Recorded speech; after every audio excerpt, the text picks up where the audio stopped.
সভাপতি জনাব শামসুজ্জামান, কৃষক দলের সাবেক সভাপতি জনাব, কৃষক দল একটা তখন সাতক্ষীরাতে ফিরে এসে পরিচিতি সভা করার দায়িত্বে আছেন এপি ইব্রাহিম ভাইয়ের নেতৃত্বে মহোদয়ের দৃষ্টি আকর্ষণ করছে। আশা করি কৃষক দল নিয়ে বিগত দিনে 28 তারিখ থেকে 7 জানুয়ারি পর্যন্ত এই 3-4 মাস ঢাকার রাজপথে সর্বজন শিক্ষিত বিএনপি সমস্ত অঙ্গ সংগঠনের মধ্যে সবচেয়ে বেশি মিছিল মিটিং আন্দোলন সংগ্রাম করেছে জাতীয় কৃষক দল।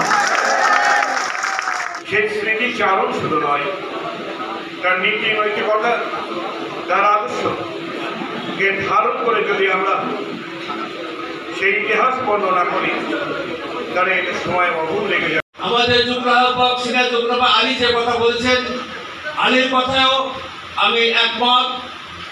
সবাইকে নিয়ে দল করতে হবে। সকল মিথ্যা মামলা, এই ফ্যাসিস্ট মাফিয়া দল শেখ হাসিনাকে বাধ্য করতে